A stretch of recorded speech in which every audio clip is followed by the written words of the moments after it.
దేవుని స్తోత్రం. దేవుని పరిశుద్ధ నామానికి స్తోత్రం కలుగును గాక. ప్రభుత్వం ఆరాధన ప్రారంభించబడింది. ప్రార్థన కృపామయ ఉదయమయ ప్రభుత్వం మాకు ఇచ్చినందుకు స్తోత్రాలు చెల్లిస్తున్నాం.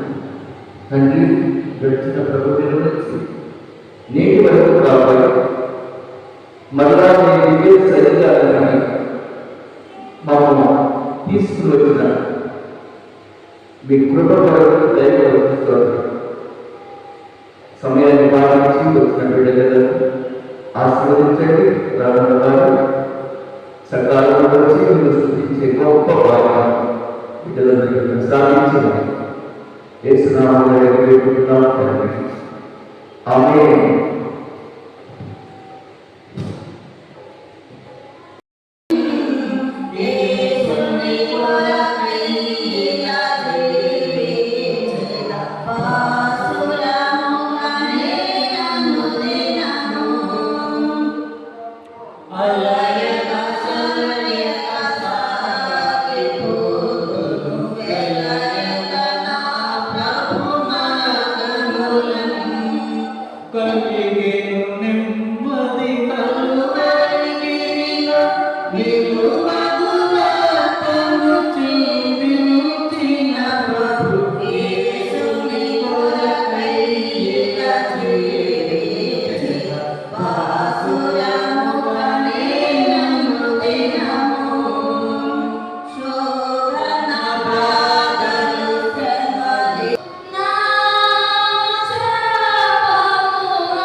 దేవుని పరిశుద్ధ నామానికి స్తోత్రం కలుగును గాక.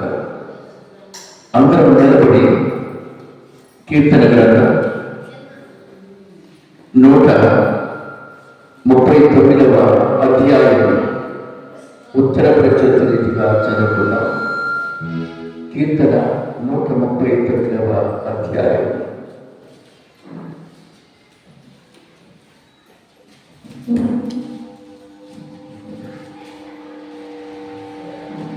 మైక్లో చదవండి. మైక్ కింద పెట్టుకున్నారు ఎందుకు? కీర్తన 139వ అధ్యాయం. యెహోవా, నీవు నన్ను పరిశోధించి తెలుసుకుని ఉన్నావు.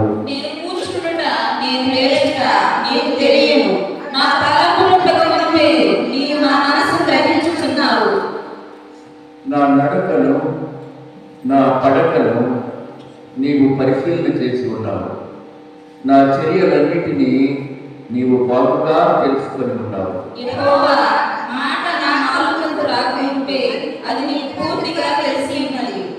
వెనుకను ముందును నీవు నన్ను ఆవరించి ఉన్నావు. నీ చెయ్యి నా మీద ఉంచి ఉన్నావు.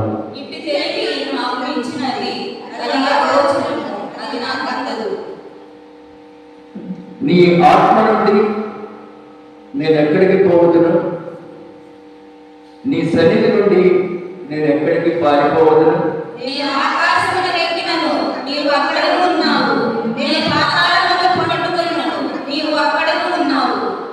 నేను వేకువ రెక్కలు కట్టుకొని సముద్ర దిగంతములను నివసించినను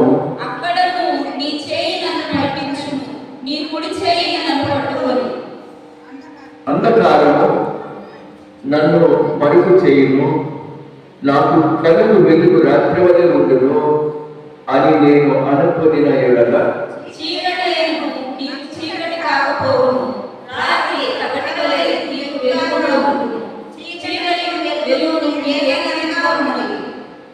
నా అంతరింద్రియములను నీవే కలుగజేస్తు. నా తల్లి గర్భమందు నన్ను నిర్మించిన వాడు నీవే. భయమును ఆశ్చర్యము నన్ను పుట్టుచున్నవి. అందును బట్టి నేను నీ కార్యములు ఆశ్చర్యకార్యములు ఆ సంగతి నాకు బాగా తెలిసి ఉన్నది. నేను రహస్యమందు పుట్టిన నాడు భూమి యొక్క అగాధ స్థలములో విచిత్రంగా నిర్మించబడిన నాడు నాకు కలిగిన ఎముకలు నీకు మరుగై ఉండలేదు. నేను పిల్లలై ఉండగా నీ కన్నులను చూసెను.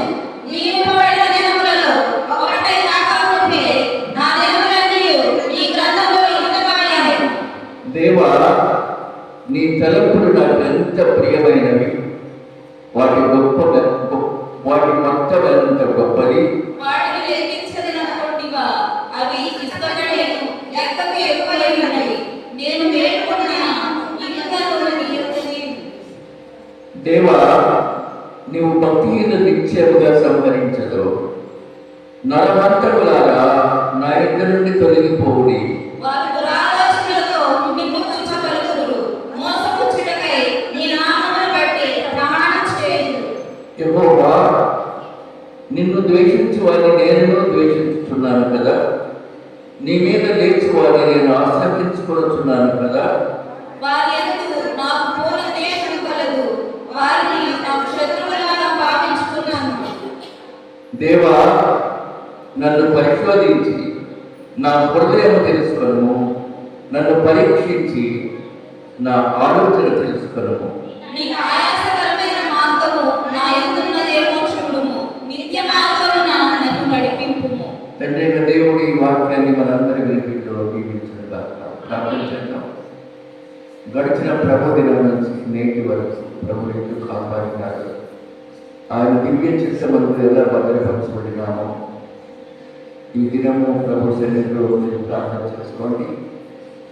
1 నిమిషాలు.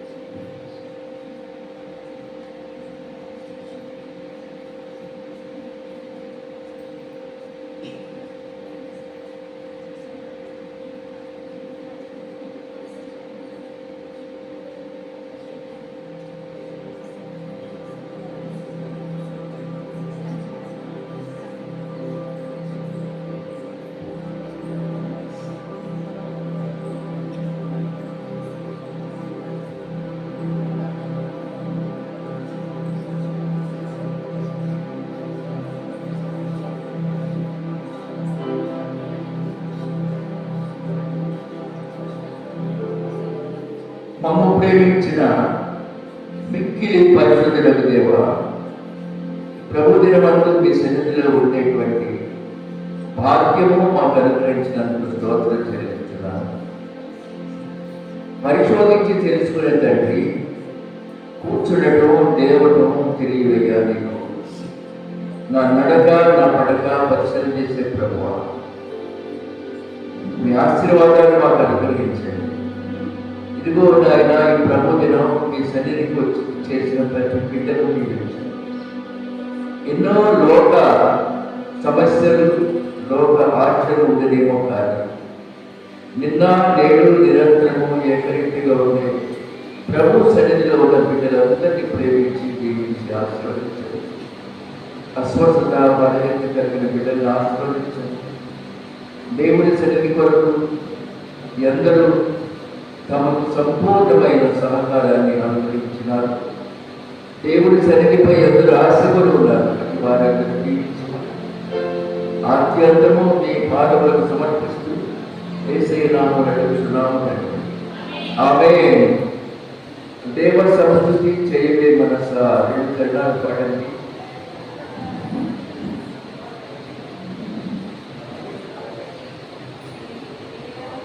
దేవ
దేవుని పరిశుద్ధ నామానికి స్తోత్రం కలుగుగాక.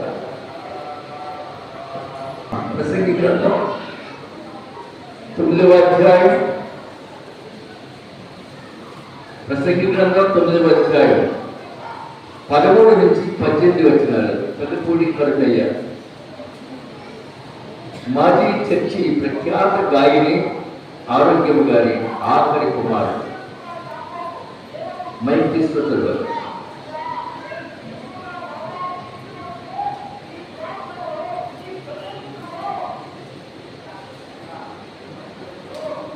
నన్ను బాబు గారికి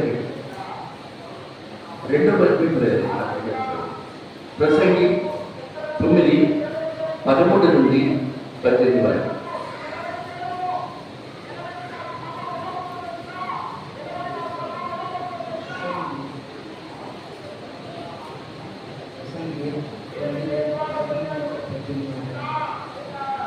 మరియు నేను ఆలోచింపగా సూర్యుని క్రింద జరుగుతున్నది నాకు తెలియబడింది.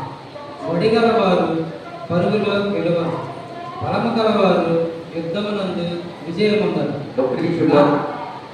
ప్రసంగి 9:13 చదువు. 9వ అధ్యాయం 11వ వచనం. మరియు నేను చదువు దీనిని చూసి జరుగు దీనిని చూసి జ్ఞానమని తలచితిని. ఇది నా దృష్టికి గొప్పదిగా కనపడింది. ఏమనగా ఒక చిన్న పట్టణం నేను దాని యందు కొద్దిమంది ఆకులు ఉన్నది. దాని మీదికి గొప్ప రాసు వచ్చి దాని ముట్టడి వేసి దాని ఎదుట గొప్ప పురుగులు కట్టించింది. అయితే అందులో జ్ఞానం గల యొక్క పేదవాడిని తన జ్ఞానం చేత ఆ పట్టణమును రక్షించారు. అయినను ఎవరునూ ఆ పేదవారిని జ్ఞాపకము ఉంచుకోలేదు. కాగా నేను ఇట్లా అనుకుంటుంది, బలము కంటే జ్ఞానము శ్రేష్టమే కానీ పేదవారి జ్ఞానము వినియోగింపబడును. వారి మాటలు ఎవరునూ లక్ష్యం చేయరు. బుద్ధిహీనులలో ఏరువాని రేఖల కంటే తెల్లగా కనబడిన జ్ఞానుల మాటలు శ్రేష్టములు. యుద్ధాయుధముల కంటే జ్ఞానము శ్రేష్టము. ఒక పాపాత్ముడు అనేకమైన మంచి పనులను జరుపును. తండ్రి వాటిని దీవించండి. God bless you. నాతో చెప్పండి, యుద్ధ ఆయుధముల కంటే జ్ఞానము శ్రేష్టము. ఒక పాపాత్ముడు అనేకమైన మంచి పనులను జరుపును. యుద్ధాయుధముల కంటే జ్ఞానము శ్రేష్టము. ఒక పాపాత్ముడు అనేకమైన మంచి పనులను జరుపును. ప్రియమైన బిడ్డలారా, ఏదేదో చెప్పాను అనుకోకండి. దేవుడు నన్ను ఎక్కడ ప్రసంగానికి వెళ్ళినా హెచ్చిస్తానే ఉన్నాడు. అంతటితో చెప్పాను. అంత గ్యాస్ కొడుతున్నాడు అనుకుంటారా? దానికి జవాబు చెప్పనా? 3 పూజలు మీ బంధువులు పల్లనగా ఉంటారు. వాళ్ళు అడగండి. వరలక్ష్మి వచ్చింది, మామయ్య ఇంత బాగా. అలాగే మన నైసం వాడి చెల్లెలు కూతురు వాడి వచ్చారు. ఆ పగారంతా మన చుట్టాలే ఉన్నారు. అందుకని గొప్పలు చెప్పుకునే అవసరమే లేదు. నా సంఘమని మిమ్మల్ని అభివృద్ధి పడతామని చెప్పడం తప్ప క్రెడిట్ కోసం కాదు. I don't want credit. దేవుని పరిశుద్ధ నామములో అందరికీ ఆశీర్వాదం. ఈ వాక్యం వరకు ప్రార్థన చేద్దాం. నేను నమ్ముకున్న వాళ్ళందరికీ ఇక నమ్మకుండా పోదామని ఆశ కలుగుతుంది. ఎందుకంటే నువ్వు చచ్చేవా బతికేవారి దిక్కు లేదు. శ్రవణి ప్రేర్ చేయాలి. ఇక్కడ రావా.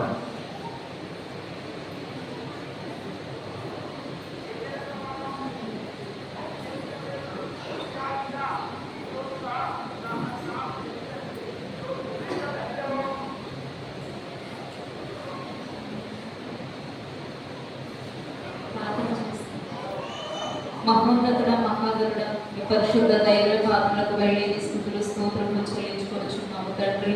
నమ్మకమైన వాడ కరుణా సంపన్నుడా మీకే స్తోత్రములు చెల్లించుకొనుచున్నాము తండ్రి. దేవా, ఇటువంటి శ్రేష్టమైన సమయం మాకు మా అందరికి దయచేసిన విధానాన్ని బట్టి స్తోత్రములు చెల్లించుకొనుచున్నాము తండ్రి. మాకంటే గొప్పవారు, మాకంటే ధనికులు ఎంతో మంది తండ్రి కాలగతులైనప్పటికీ మమ్మల్ని ప్రేమించి ఇచ్చిన ఈ దినమునకై కృతజ్ఞతా స్తోత్రములు చెల్లించుకొనుచున్నాము తండ్రి. పునరుద్ధాన దినము తండ్రి మీ పరిశుద్ధ ఆలయంలో చేరి నిన్ను స్తుతించుకుండగా తండ్రి ప్రతి ఒక్కరికి తండ్రి వినగల చెవి, గ్రహించే హృదయాలను మాకు అందరికీ అనుగ్రహించండి దేవా. మేలు చేయండి, సహాయంతో నడిపించండి దేవా. మీకు ఆయాసకరమైనవి మా ఎందు ఉన్నాయేమో తండ్రి మమ్మల్ని దృష్టించండి దేవా. మీకే స్తోత్రములు చెల్లించుకుంటున్నాము తండ్రి. మమ్మల్ని పరిశీలించి పరిశోధించే దేవుడు మేము నమ్ముచున్నాము తండ్రి. మా నడక మా పడక మీరు తండ్రి చూచుచున్న దేవుడు తండ్రి. మీరు చూచుచున్న దేవుడు కనుక తండ్రి ప్రతి ఒక్కరు తండ్రి పరిశుద్ధులుగా తండ్రి పవిత్రులుగా జీవించే కృపను అనుగ్రహించండి, మేలు చేయండి దేవా. ఈ సన్నిధిలో ఒక దినము గడుపుట 1000 దినముల కంటే శ్రేష్టము కనుక తండ్రి ప్రతి ఒక్కరు ఈ సన్నిధిలో జీవించలాగున సహాయం అనుగ్రహించండి దేవా. ఈ దైవ సేవకుల వాక్యమును విత్తుచుండగా తండ్రి దేవా మాకు గ్రహించే హృదయాలను అనుగ్రహించండి, మేలు చేయండి దేవా. ప్రసంగి గ్రంథంలో ఏ వాక్యము చెప్పనై ఉన్నారో తండ్రి మీరే తండ్రి మాకు అనుగ్రహించండి. నూరంతరగది మా జీవితంలో ఫలించులాగా సహాయం అనుగ్రహించండి దేవా. మీ దేవదాసులకు తండ్రి దేవా అస్వస్థత నుంచి తండ్రి మీరే స్వస్థపరచండి దేవా. యెహోవా రాఫా మీరు స్వస్థపరిచే దేవుడవు తండ్రి, మీరే స్వస్థపరచండి, మేలు చేయండి దేవా. దేవ బహుజనులకు తండ్రి ఇంకా తండ్రి వాక్యమును వెదజల్లే కృపను అనుగ్రహించండి, మేలు చేయండి దేవా. ఇంకను ఆత్మలు తండ్రి మీరు రక్షణలోకి నడిపించులాగా సహాయం అనుగ్రహించండి, కృపను అనుగ్రహించమని మేలు చేయమని కూడి ఉన్న ప్రతి బిడ్డను దీవించి ఆశీర్వదించమని క్రీస్తు యేసు మహేశ్వరు మా ప్రతి అవసరతను తీర్చున్న యేసుక్రీస్తు శక్తి కలిగిన నామంలో అడిగి వేడుకుని ప్రార్థించుకొని నాము తండ్రి, ఆమేన్. ఆమేన్. ఇట్లమ్మా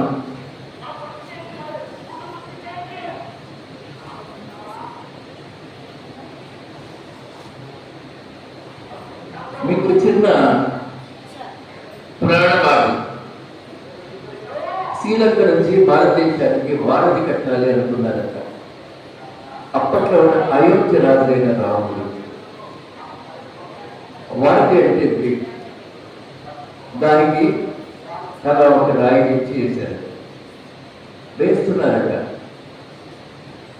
వానర సైన్యం అంతా రాడ్డు మోసుకొచ్చి వేస్తున్నారట. శ్రీలంక నుంచి భారతదేశం ధనుష్కోటి అంట పురాణ. అప్పుడట ఒక ఉడత వచ్చి చిన్న రాయి తలమీద పెట్టుకొని అని చేసిందట. ఆ ఉడతను దగ్గర తీసుకొని ఆయన ఇలా నిమిరేడట.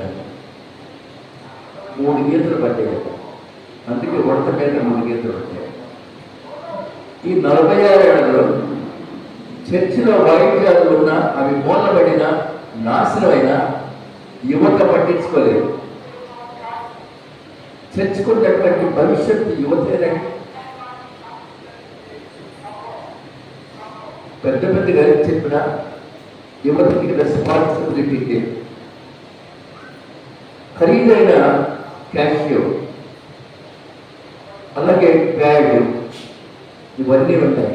ఇంతకాలానికి 46 ఏళ్ల సేవా కాలంలో సమర్పించిన ఒక చిన్న ఉడతను చూస్తున్నా. ఆ ఉడత పేరు అక్షయ, పెదపూడి అక్షయ, ఎర్రయ్య గారి మనమరాలు అలేఖ్య కూతురు. God bless you. God bless.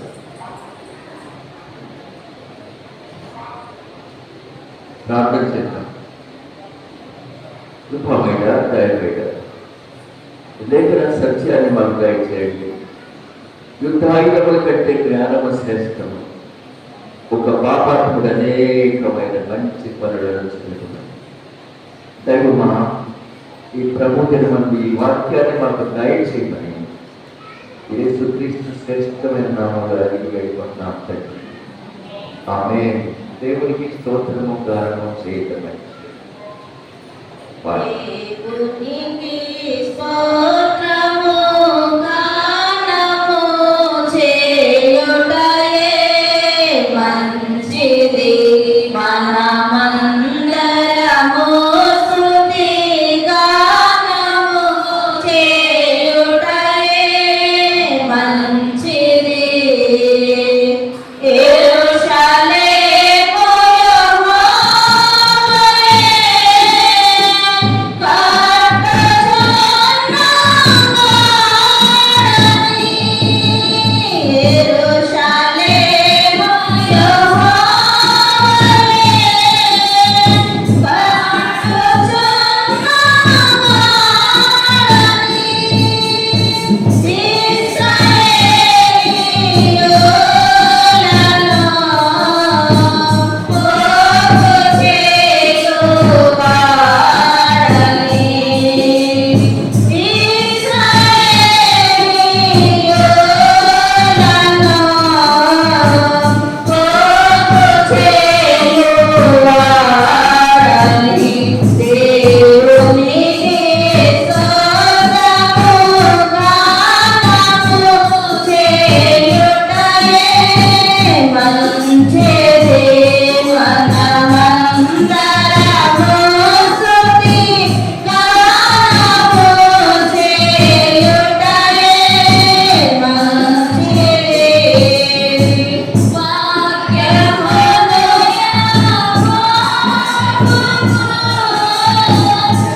ప్రభు శ్రేష్టమైన నామానికి స్తోత్రం. ఒక బంతికి గాలి కొట్టి నేల మీద వేస్తే ఏమవుతామని పైకి ఎగురుతుంది. మరి ఇక్కడ విశ్వాసులు అనే బంతులకి నేను ఎంత గాలి కొట్టినా ఎగరలే. ఎంత గాలి కొట్టినా బంతి ఎగరలేదు అంటే ఏంటి అర్థం? దానికి ఎక్కడో డ్యామేజ్ ఉంది అంతేనా? అంత గట్టు గాలి ఎక్కడో దండ్రం ఉంది కానీ కాబట్టి ఉపయోగం లేదు. నా బోధ కూడా అంతే, నా బోధ కూడా అంతే. నీళ్లు లేని బావులు మనమే, గాలి లేని మంతులు మనమే. నా టైం అయిపోద్ది, ఇక మీకు చెప్పే నాదుడు కూడా లేడు. అప్పుడు ఇష్టానుసారంగా ఉండదు. కానీ ప్రభు నాకు ఇచ్చినంత వయసు వరకు కూడా నేను వాక్యం చెప్తానే ఉంటాను. నేనేమన్నా అంటే బయటికి వెళ్ళి పెద్దగా నాలుగు మాటలకి ఆయన నేర్పించాడు అనిపిస్తాడు. అది నుంచి ఇంకేలేదు. హృదయాలలో వాక్యం అనే గాలి లేని విశ్వాసాలారా మీరు వాక్యానుసారం పైకి ఎగరడం లేదు. దేవుడు అంటే భయం లేని వాడికి దేవుడు అంటే వాక్యం అంటే కూడా భయం. నేను ఇక్కడ చెయ్యి పెడితే మునిగిపోతుంది. అలా కారణం ఏంటంటే కనీసం ఈ టేబుల్ క్లీన్ చేసే దిక్కు కూడా లేదు. రాత్రి చాలా ఇబ్బందిగా ఉంది. కాబట్టి ఈరోజు ప్రభు యేసుక్రీస్తు మనకిస్తున్న వాక్యం ప్రసంగి గ్రంథం 9వ అధ్యాయం 18వ వచనం మాత్రమే చెప్తాం. యుద్ధ ఆయుధముల కంటే జ్ఞానము శ్రేష్టము. ఒక పాపాత్ముడు అనేకమైన మంచి పనులు సరిపేస్తాడు. చదవబడిన వాక్యంలో ఒక పాపాత్ముడు ఉన్నాడు, ఒక మంచివాడు కూడా ఉన్నాడు. ఒక పాపాత్ముడు అనేకమైన మంచి పనులు చెడగొట్టేస్తాడు. ఇక్కడ ఒక జ్ఞాని గురించి, ఒక పాపాత్ముడి గురించి వ్రాయబడింది. మన సంఘంలో కానీ, మన కుటుంబంలో కానీ, మన సమాజంలో కానీ, మన గ్రూపులో కానీ ఒక తెలివైన వాడు ఉంటే ఎంత మేలుకరమో, ఒక పాపి లేక పాపాత్ముడు దుష్ట హృదయం గలవాడు ఉంటే అంత ప్రమాదం. దేవుడికి ఏం ఉపయోగం లేదు, సంఘానికి కూడా ఉపయోగం లేదు. కుటుంబంలోనైనా అంతే. సంఘమైనా, కుటుంబమైనా, సమాజమైన, ఒక గ్రూప్ అయినా అందులో ఒక దుష్టుడు ఉంటే మొత్తం దుష్టత్వమే. నీ ఫ్యామిలీలో ఒక దుష్టురాలుగా ఉన్నావా, నీ ఫ్యామిలీ మొత్తం దుష్టత్వమే. ఆలోచన చేసుకోండి. మీరు ఏ స్థాయిలో ఉన్నారో ఆలోచన చేసుకోండి. మీకు దేవుడు అంటే ఇష్టం లేదు.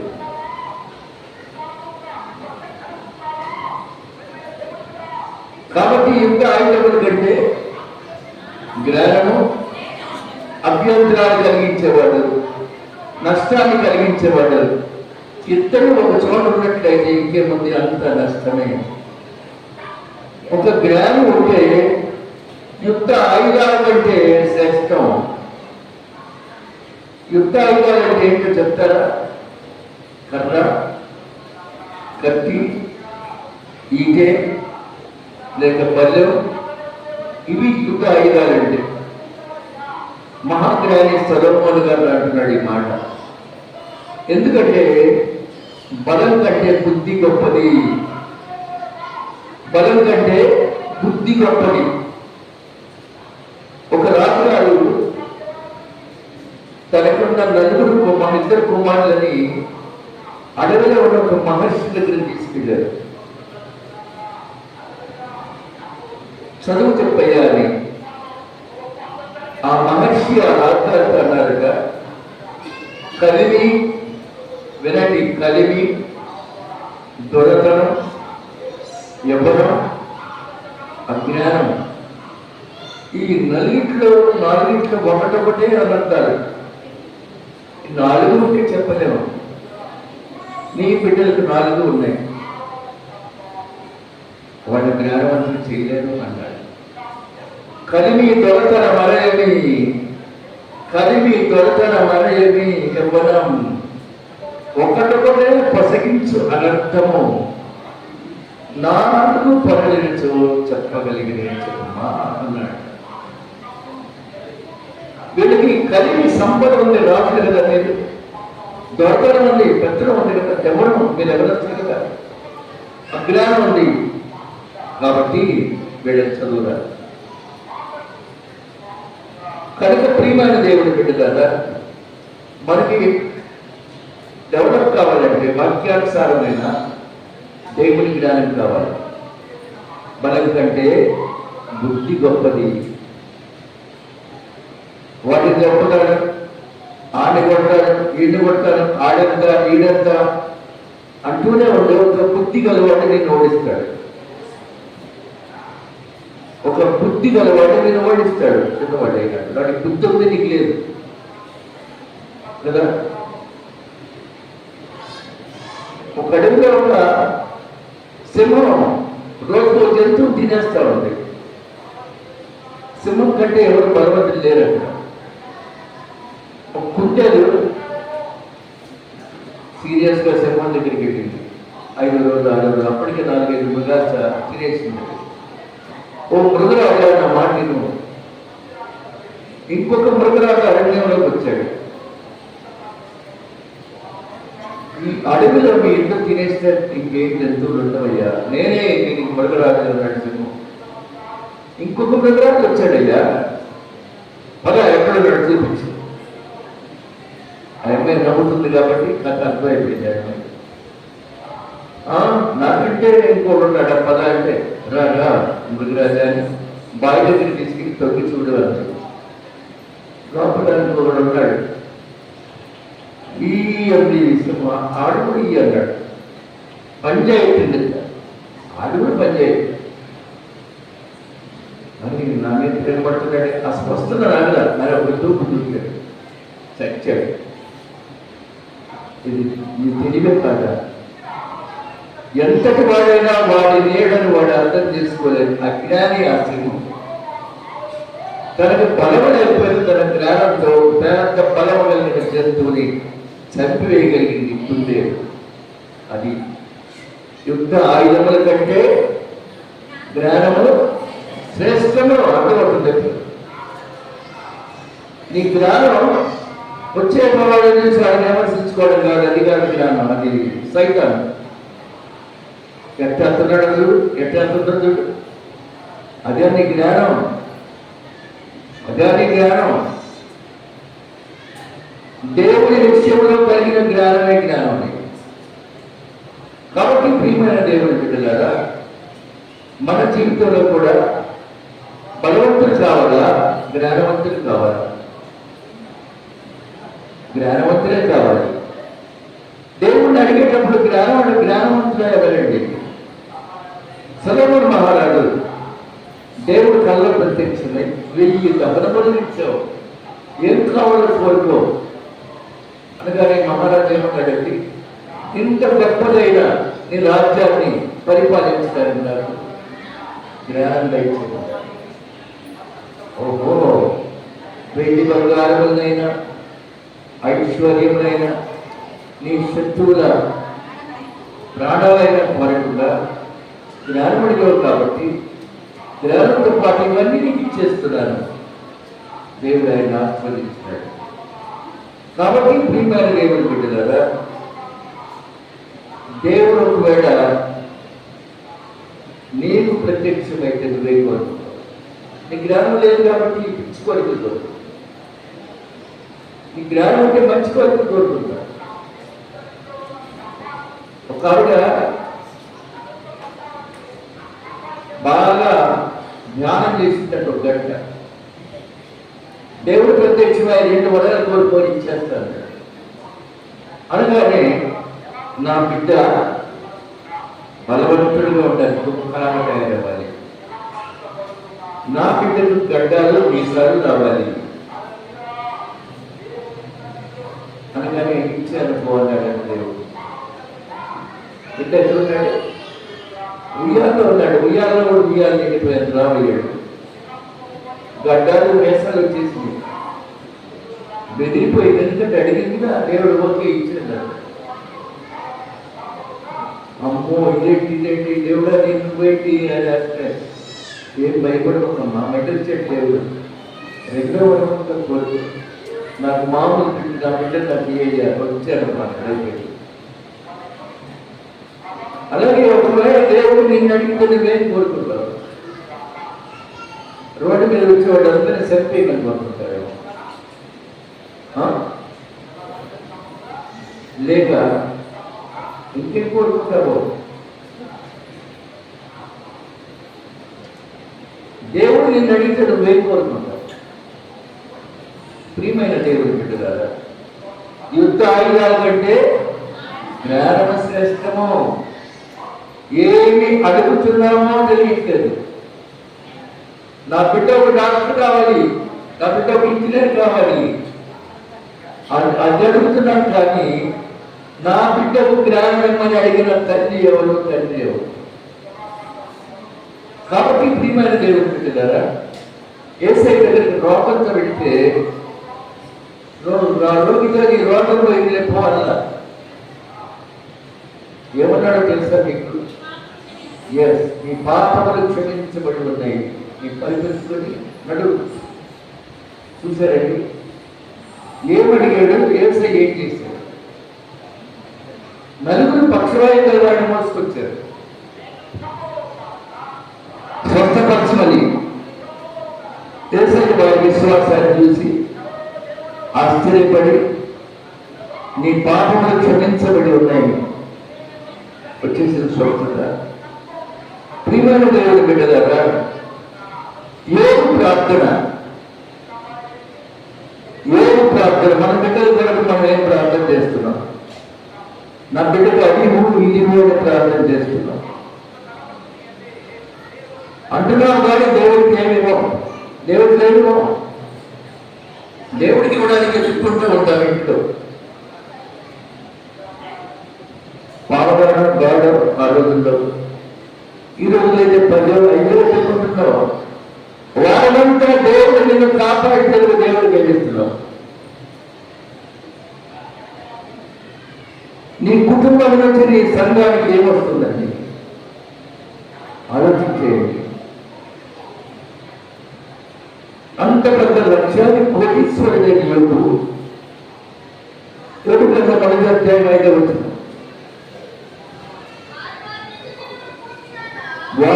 వారి విందు దినములు పూర్తి కాగా దేవుడు తన కుమారుడు తప్పు చేసినాడేమోనని, దేవుడు దూషించినాడేమోనని వారి పిలువను అనిపించి పవిత్రపరిచి అరుణోదయమున లేచి ఒక్కొక్కరి నిమిత్తమై దహన బలి ప్రార్థన చాలబడతారు. అంత పెద్ద కోట్ల ఆత్మపరుడు ఏమని ప్రార్థన చేసినమ్మా? అరుణోదయము ఎర్లీ మార్నింగ్ ప్రాతకాలంలో లేచి ఏం చేస్తున్నాడమ్మా? నా బిడ్డలు తప్పు చేసినాడేమో క్షమించయ్యా. దేవుడికి ఎంత ఇష్టపడి ఆ మాట. కనుక యుద్ధ ఆయుధాల కంటే ఆలోచన గొప్పది, శ్రేష్టమైన ఆలోచన. బుద్ధి గొప్పది. ఎలా బుద్ధి చెప్తున్నామండి? నీ ఇంట్లో బిడ్డలకు ఎలా బుద్ధి చెప్తున్నావు? యజమానికి ఏమైనా మంచి మాటలు చెప్పి సరైన విలువ, అసలు నీకు చేతనవునా? నీ యజమాని చర్చకి తీసుకురావడం నీకు చేతనవునా? ఎందుకు చేత కాదంటే నువ్వు ప్రార్థన చేయలేవు కదా. ప్రతి నా భర్త గారు చర్చకి రావాలని దేవుడు భర్తకు అడగల. ఆశామాషికి అడిగావు అడగల. బాగా అడిగితే పరిగెత్తుకుంటూ వచ్చేవాడు. దేవుడికి ఇష్టమైతే అడగల.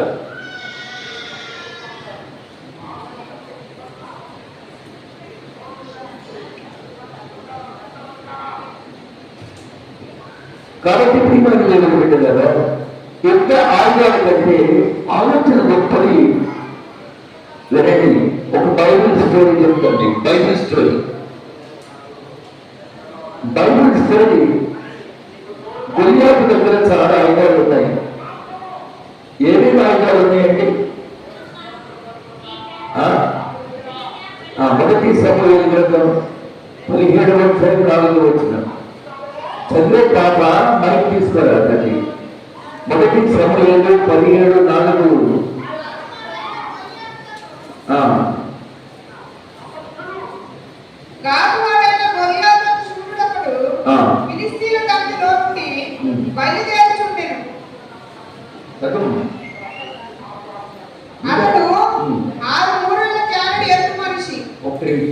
ఎంత ఇస్తామా? 6 మూలలు నియమోనేసుకునేవు. 6 మూలలు నియమోనేసుకోవాలి. నా మూల కూడా వేసుకోవాలి. 6 మూలలంటే ఎన్ని గజాలమ్మా? 3 గజాలు. అంటే 3 గజాలంటే ఎన్ని అడుగులు?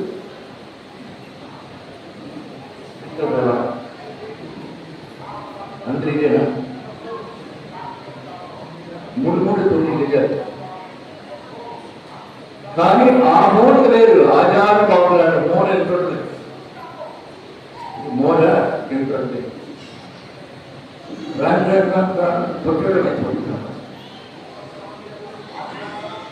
మా తాతగారు నడుస్తుంటారంట, మామూలుగా పాలు ఈ రెండు చేతులంట మోటార్లు దానికి అంటుంటాం. అంత పర్సనాలిటీ అంతగా దాటేదంట. తర్వాత నాన్నగారు తగ్గిపోయింది, తర్వాత మాది తగ్గిపోయింది. మళ్ళా మా మనవడు వస్తూ ఉంది. అలాగే 6 మూల జానెడు ఇంకేమున్నాయి అమ్మాయి దగ్గర? చదువు. తల మీద రాగి శిరస్త్రాణము. అంతేనా? చదవండి. Mic mic mic. అతని తల మీద రాగి శిరస్త్రాణం ఉండెను. అతడు యుద్ధ కవచము ధరించి ఉండెను. ఆ కవచము 5000 తులుముల రాగి ఎత్తుగలది. ఒక్క నిమిషం. ఎంతమ్మా? 5000.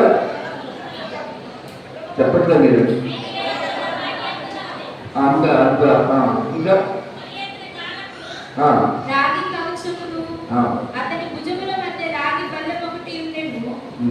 అతని ఈటె కర్ర నేతమాన గోనె ఎంత పెద్దది, మరియు అతని ఈటె కొన 600 తులముల ఇనుము ఎత్తుగలది. ఒక డాలును పోయిచు అతని ముందర పోవుచుండెను. అంత ఆయన యుద్ధ ఆయుధాల యొక్క బరువు రాసినట్టు కదా, వాటి కెపాసిటీ రాశారండి. వింటున్నారా? అన్ని యుద్ధ ఆయుధాలు ఆయన దగ్గర ఉన్నాయి, చక్కగా వివరించబడ్డాయి. అక్కడ కవచం గొప్పది, కత్తి చాలా గొప్పది ఉంది, బల్యం బరువుంది, పెద్ద పర్సనాలిటీ. కానీ దాని మీద వచ్చాడు ఎదురుగా సింపుల్గా ఉన్నాడండి. ఆయన దగ్గర ఏమున్నాయమ్మా? వడిసల కర్ర, ఒక చాకు లేదు, చిన్న కత్తి కూడా లేదు, చాకు కూడా లేదు. ఆయన మీదుగా వెళ్ళేది. ఎందుకు వడిసల కర్ర ఉందంటే గొర్రెల కాపాడుకుంటే సహజ సిద్ధమైనటువంటి వడిసెల, పక్షుల మీద గెసడానికి వడిసెల ఒక కర్ర. గురియాటికి ఆయుధాలు ఉన్నాయి, ఆలోచన లేదు. దానికి ఆయుధాలు లేవు, ఆలోచన ఉంది. ఈ జనములకి ఆలోచన ఉంది. ఆలోచన ఎలా ఉంది? ఆలోచన ఆయుధాలు ఉన్నాయి, ఆలోచన లేదు. డబ్బుంది, పెట్రోల్ ఉంది, అది దేవుడికి పనికిరాకుండా. రోజు కూలి డబ్బులు వస్తున్నాయి.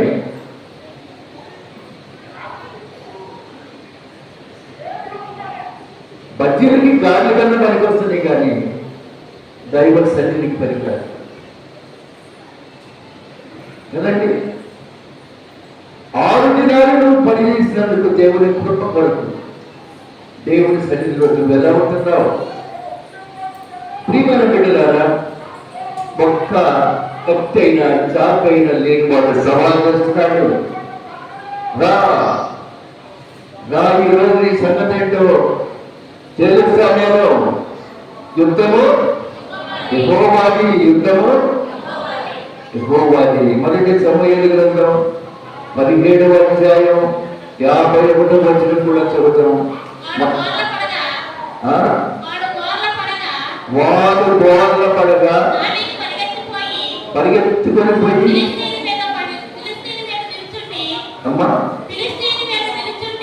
ఫిలిష్తీయుల మీద నిలబడి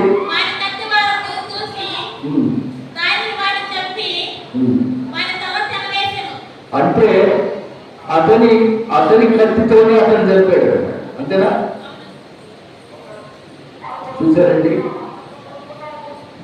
ఇది ఇందులో మనం ఆలోచించదగిన విషయం. వాడు గోడల పడగా ఎన్ని దెబ్బలు గోడలు పట్టడమా? ఒక్క ఒడిశాల నచ్చడం మీద తగిలింది కొలియాలి. దావీదు పిసిన ఒక్క ఒడిసర 6 మూలల ఎత్తుగలవాడు, పెద్ద కావచ్చు ఉన్నవాడు, బోర్ల పడిపోయినాడండి. బోర్ల పడిపోయిన తర్వాత ఆ ఫిలిస్తీయుడు నిలబడ్డాడంటే వారి కత్తి ఎవరి కత్తి? గొలియాతు కత్తే. దానితో వారిని చంపి తగవేసి ఫిలిస్తీయుడు తమ చూడు చచ్చుడు చూసి పారిపోయి.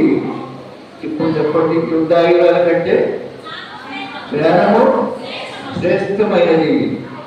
దీన్ని బట్టి ప్రియ సంగమా, దేవుని బిడ్డలారా, యుద్ధ ఆయుధాల కంటే మరి చెడ్డవాడు ఎలా ఉంటాడండి?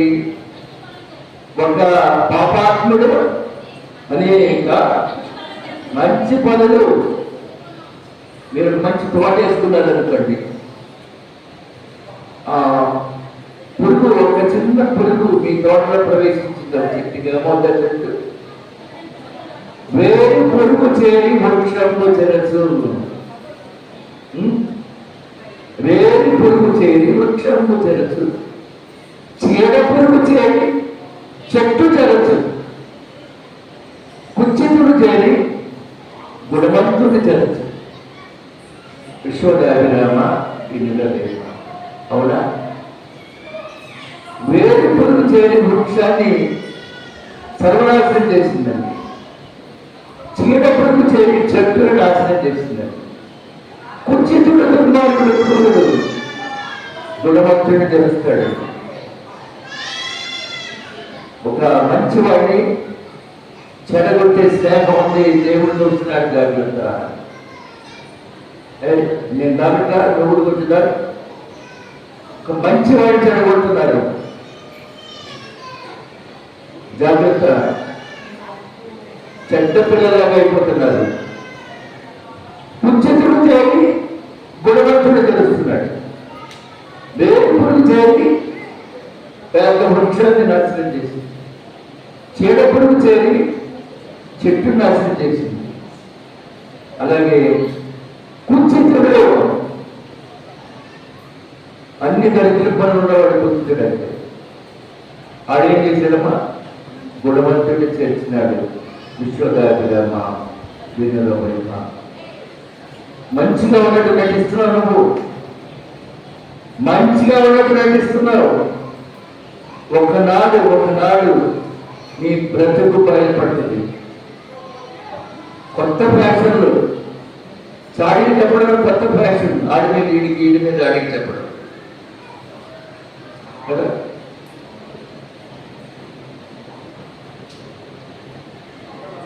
ఎలా తయారైంది సమాజం? మంచి గుణాలు నేర్చుకోవట్లేదు. నేను వెళ్తే ఉంటుంది నా వెనకాయ బయలుదేరుతున్నారు చెట్టోడు. దాన్ని ఏమంటారంటే అచ్చమైన తెలుగులో మూతులు నాకేవాడు అంటారు. భలే పేరు. ఆడి మూతి నాకు వచ్చి ఇటు మూతి నాకుంటారు. అచ్చమైన తెలుగులో అది. దానికన్నా పశు వలె గడ్డి వేయటం. ప్రియమైన దేవుడు బిడ్డలారా, ప్రసంగి గ్రంథం 10వ అధ్యాయం 1వ వచనం చదవండి. ప్రసంగి గ్రంథం 10వ అధ్యాయం 1వ వచనం. బుక్కావాని ధైర్యములో చచ్చిన ఈగలు పొడిట చేత అవి చెడు వాసన కొట్టిన చాలమ్మా. బుక్కావాడంటే ఎవరో తెలుసా మీకు? సెంటు అమ్మేవాడు, అత్తరు సాయి బుక్కావాడు అంటారు. బుక్కావాని ధైర్యంలో చచ్చిన ఈగ పడుట చేత చెడు వాసన కొట్టును. నేను తైలం అనుకుంటున్నానేమో, చెడు ఈగబడింది అందులో. జాగ్రత్త, చెడు దొంగ కొట్టేస్తుందని. తర్వాత ఏముంది? బుద్ధిహీనత, కొంచెం బుద్ధిహీనత,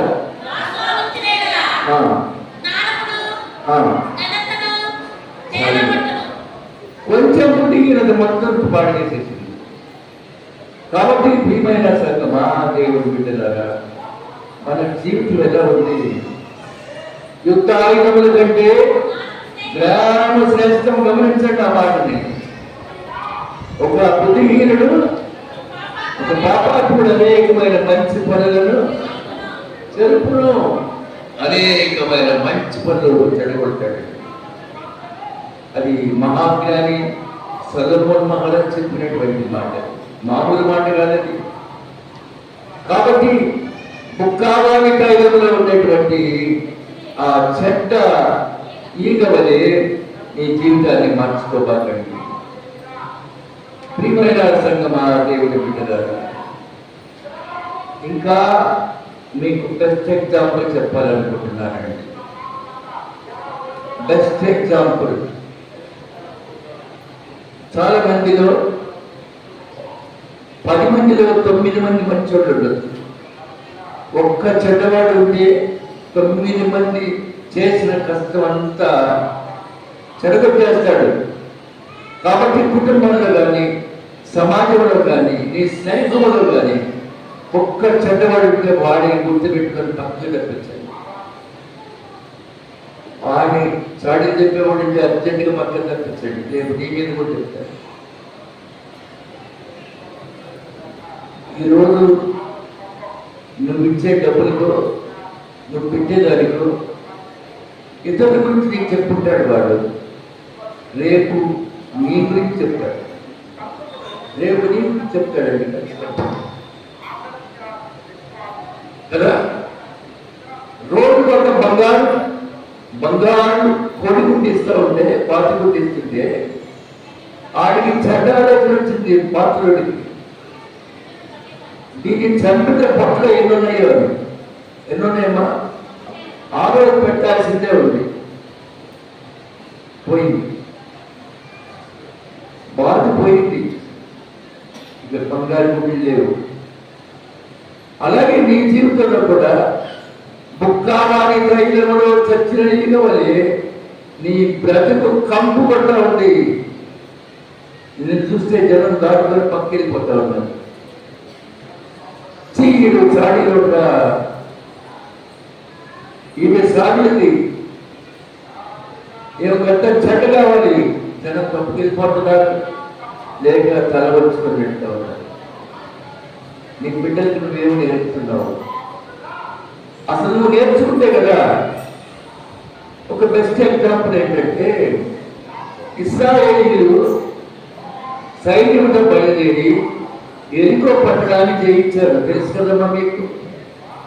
ఎరికోలో విశ్వాసంగా మారిన పేరేంటి? నోట్ తెరవరా? చిచి, ఎరికోలో విశ్వాసంగా మారిన పాపాత్ముడు ఎవరు? పెద్దగా చెప్పండి, ఇంకా పెద్దగా చెప్పండి. ఒక్కొక్కరు 3 సార్లు చెప్పండి. రహమని ఒకటికి డా అనే అక్షరం రాల, అక్షరం 50 సార్లు చెప్పించాడు డా డా డా డా అని. ఇన్నాళ్ళు బైబిల్ విన్నారు. ఎరికో పట్టణంలో విశ్వాసిగా మారినటువంటి పాపాత్మురాలు ఎవరు? రహాబు. సరే, ఎరికో పట్టణాన్ని జయించిన తర్వాత ఇశ్రాయేలీయులు హాయి అనే పట్టణానికి వెళ్ళారు. హాయి పట్టణానికి వినండి, హాయి పట్టణానికి 3000 మంది వెళ్ళారు. హాయి ఉండండి, దెబ్బతీస్తూ ఉంటారు. కానీ తుక్కుగా ఓడిపోయారు. యెహోషువ గ్రంథం 7వ అధ్యాయం 4 యెహోషువ గ్రంథం 7వ అధ్యాయం 4వ వచనం. కాబట్టి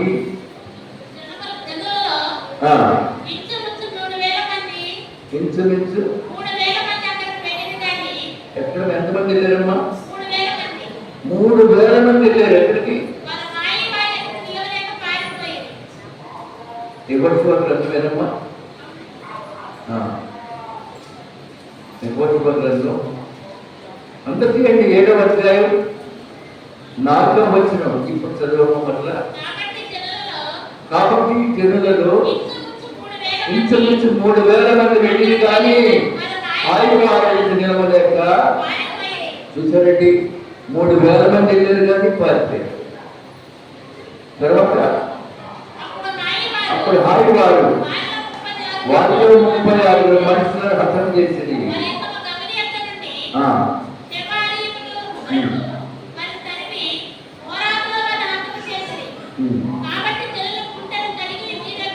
ఏ తెలుదమ్మ వాడు రైట్. 3,000 మంది వెళ్ళినా పరిగెత్తాల్సి వచ్చింది. హాయి అనే పట్టణం, చిన్న పట్టణం అని జనులు నీరైపోయినారట, కరిగి నీరైపోయారు. ఎమోషనల్ ఏం చేశాడు తెలుసండి, ఇందాక నా పట్ల తెచ్చుకోవాలనుకున్నాను నేను కూడా. ఎరికోలో ఉన్నటువంటి పాపాత్మరాలు విశ్వాసంగా మారింది ఎవరంటే నోరెత్తరా సిక్ చేసుకున్నాను అన్నమాట.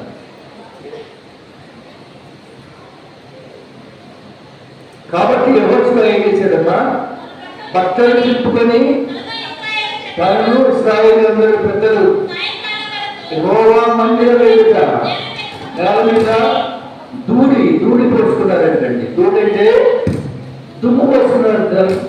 3,000 మంది పారిపోయేటయ్యా ఇశ్రాయేలీయులు అని.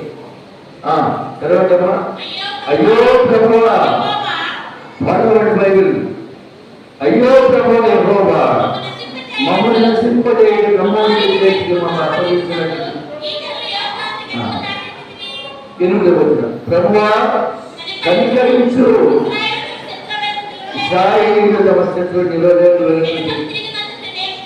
సరే 10వ వచనం, దేవుడు మాట్లాడుతున్నాడు. నిన్ను నీ వేల మొక్కలు నేను నెలమొప్పుకుంటాను, ఇశ్రాయేలీయులు పాపము చేసి ఉన్నారు.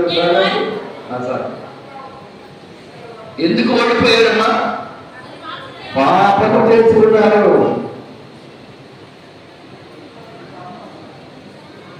ఇశ్రాయేలీయులు పాపము చేసి ఉన్నారు.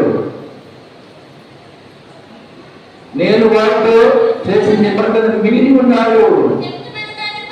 శుద్ధమైన దాన్ని పన్ను తీసుకొని శుద్ధమైన దాన్ని దొంగిలించినారండి. ఎలాంటి పరిస్థితి అమ్మా ఇది? శాపగ్రస్తం ఎక్కడో తెలుసండి. దేవుని మందిరంలో ఉన్న ఏ వస్తువులను తీసుకెళ్ళినా నువ్వు పాపివి. దేవుని సన్నిధి నుండి దొంగతనంగా పోయించి నువ్వు ఘోరమైన పాపివి. జాగ్రత్త, దేవుడు చిన్న చెట్టుగా వాడాలనుకుంటున్నావేమో. ఇశ్రాయేలీయులు పాపం చేస్తారు. శత్రుకమైన దాంట్లో కొంత తీసుకొని దొంగతనం చేసి దొంగి సామానులో ఉంచుకొని ఉన్నారు కదండి. కాబట్టి ఇశ్రాయేలు శాపగ్రస్తులై శత్రువుల మీద తిరిగిపోయినారు. 13వ వచనం, నీవు లేచి జనులను సిద్ధపడి రేపు రండి, నేను మీ పెద్దలందరూ కూడా సిద్ధపడి ఇశ్రాయేలీయులారా నీ మధ్య శాపగ్రస్తమైంది దొరకటి ఉంది. మీరు దాన్ని మర్చకుండా నిర్మూలన చేసే వరకు మీ శత్రువులు నిలబడలేదు. గోత్రాలు 12 గోత్రాలు రండి, 12 గోత్రాలు రండి, నేను చెప్తాను మీ సంగతి అంటున్నాడు దేవుడు. ప్రియమైన దేవుని బిడ్డలారా, శపితమైనది 15వ వచనం, శపితమైనది ఎవరి వల్ల దొరుకునో వారికి కలిగిన వారిని అగ్ని చేత కాల్చివేయ వలెను. వారి యెహోవా నిబంధన మీరి ఇశ్రాయేలు దుష్కార్యం చేసినాడు. చాలమ్మా. కాబట్టి పొద్దున్నే వెళ్ళాడు.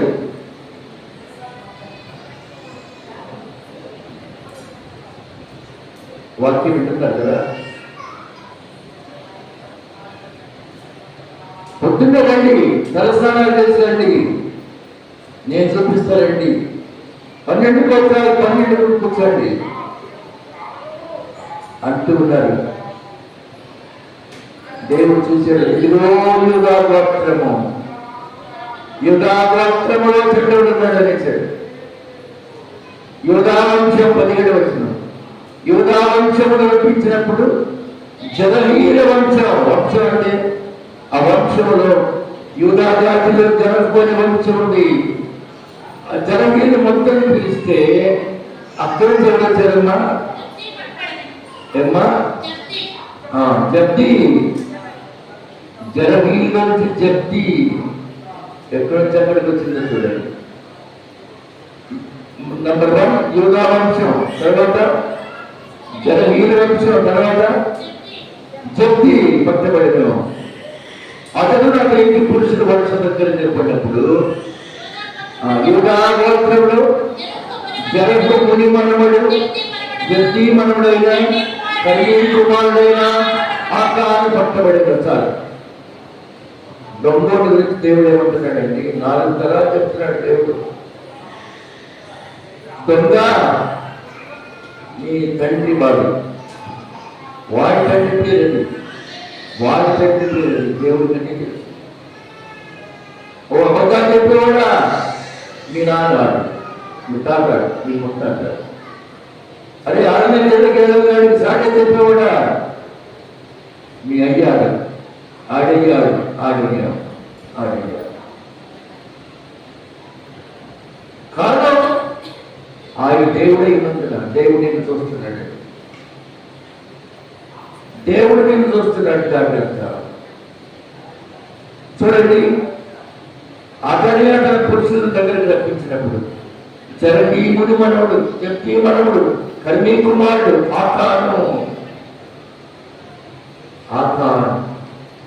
ఏ మాత్రాన్ని ఇలా చేసావు?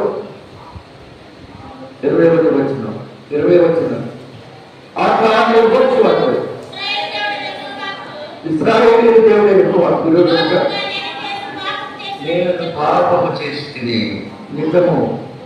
దోపుడు సొమ్ములో ఒక మంచి క్షీణాన్ని పరివర్తన 200 తలముల వెండిని 50 తలముల ఎత్తుగల బంగారు కమ్మిని వాటిని ఆశించి తీసుకున్నాను. నా దేవతని భూమిలో వెండి దాని క్రింద ఉన్నది ఒప్పుకున్నాడండి. ఒక నిమిషం అమ్మా, చూడండి, ఒప్పేసుకున్నాడు. ఇక్కడ ఒక మంచి క్షీరాలు పరివర్తనము కదా, బట్టలు కూడా దొంగిలించారయ్యా. 200 తులాలు ఏంటి? 50 తులాల బంగారు కమ్మిని నా డేరాలో దాచుకున్నాను. అప్పుడే వచ్చి వాళ్ళు పంపగా ఆ డేరాలో పరిగెత్తి చూసినప్పుడు ఆ డేరాలో దాచబడినది దాని క్రింద ఉండేది. నీ హృదయముల డేరా తొలగించి చూస్తే అన్ని కనబడిపోతే నీ హృదయముల డేరా దేవుడు తప్పించి చూస్తాడు. దాని కింద దాచిపెట్టి ఉన్నాయి. కాబట్టి వారు డేరాల మధ్యటువంటి తీసుకుని కోర్టుకోవాల దగ్గర తీసుకెళ్ళారు. తర్వాత జనల కుమారుడు ఆకాను ఆ వెండిని, ఆ పరివర్తనను, ఆ బంగారు కమ్మిని, ఆకాను కుమారులను, కుమార్తెలను, ఎద్దులను, గాడిదలను, మందలను, డేరాను కలిగిన సమస్తమును పట్టుకొని 6 కోరులు వేయగలిగిన దాన్ని ఆ కోరులు వేయ అప్పుడు ఎవరు ఏమి ఆకారం, ఏమి ఆకారం, నువ్వు ఎందుకంటే బాధపరిచావు? ఆకారం ఎక్కువ అడుగుతున్నాడు. ఇన్నాళ్ళు నీకు సేవకుడుగా ఉందని, ఇన్నాళ్ళు మిమ్మల్ని పోషించేదే దేవుడి సన్నిధిలో ఆకారం ఎందుకు నన్ను బాధపరిచావు? నేడు యెహోవా నిన్ను బాధపరుస్తాడు. నేడు యెహోవా నిన్ను బాధపరుస్తాడుగా. ఇశ్రాయేలు తర ఒక రాయి తీసుకొని సావగొట్టారు. వారిని రాళ్ళతో కొట్టిన తర్వాత అగ్ని చేత వారిని కాల్చివేశారు. తర్వాత రాళ్ళు పెద్దగా కుప్పలు వేశారు. నేటి వరకు అప్పుడు గొప్ప తిరిగి విడిచిన వాడై దేవుడు పట్టుకున్నాడు. అందుచేత నేటి వరకు దానికి ఆకోలు లోయ తీయని దేవుడు. దేవుడికి అంగీకారం లేదు. చూసారండి, ఇప్పుడు బెస్ట్ ఎగ్జాంపుల్ ఇవ్వాలి. ఎందుకు మీరు తుక్కుగా పడిపోతున్నారు? మీలో ప్రార్థిస్తూ వాళ్ళు ఉన్నారు. దేవుడు యుద్ధానికి వెళ్ళినప్పుడు ఎందుకు అంత శిక్ష వచ్చిందంటే, ఇస్రాయేల్ యుద్ధానికి వెళ్ళండి కానీ జయించిన చోట ఒక మూచికి పుల్ల కూడా తెచ్చుకోవాలి.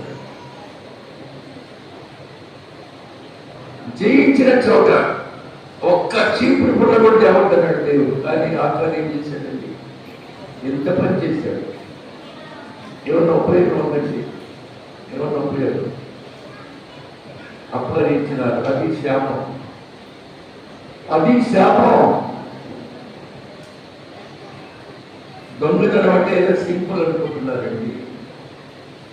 దేవుని సన్నిధిలో దొంగతనం మరి ఎంత శాపం. జాగ్రత్త. రాళ్ళతో నువ్వు కాదండి, నీ పూర్వం వారు నీ తర్వాత వారు కూడా కొట్టబడుతున్నారు. కాదు మరి దేవుని సన్నిధిలో ఒక చిన్న పాపం అనుకుంటున్నావు, ఇది ఎత్తికెళ్ళడం అది ఎత్తికెళ్ళడం అనుకుంటున్నావు. ప్రియమైన దేవుని బిడ్డలారా, అట్టి శాపాన్ని ఎవరు తెలుసుకోవద్దు. జ్ఞానం సంపాదించుకోండి. యుద్ధాయుధముల కంటే జ్ఞానము శ్రేష్టము. తర్వాత ఒక పాపాత్ముడు అనేకమైన మంచి పనులను చెరుపును. కాబట్టి ప్రియమైన సంఘం, దేవుని బిడ్డలారా, ఒక పాపాత్ముడిగా ఉంటే ఎన్నో పనులు చెడగొట్టావు. ఒక పాపాత్ముడిగా అయిపోతే ఎన్నో పనులు చెడగొట్టావు.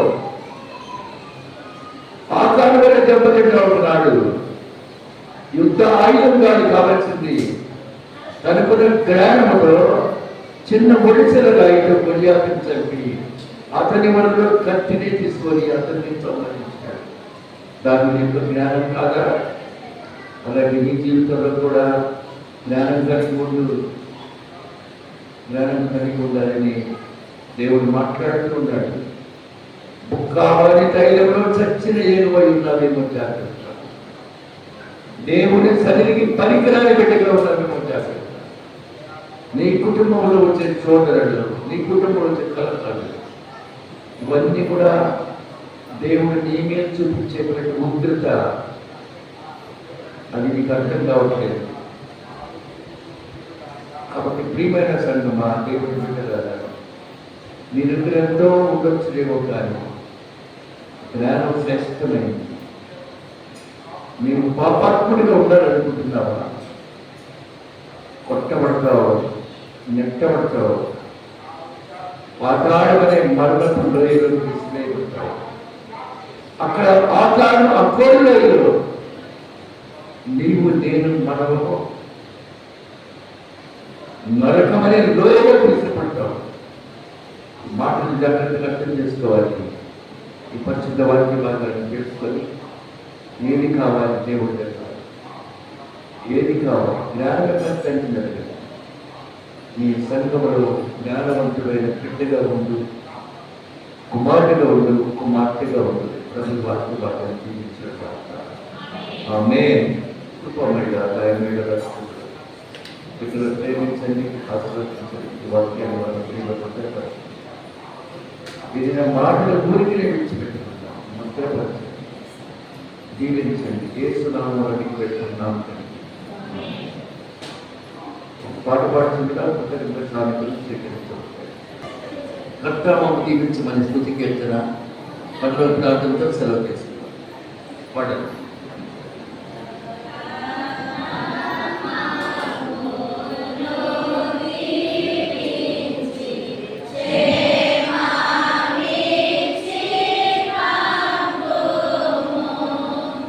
Yeah.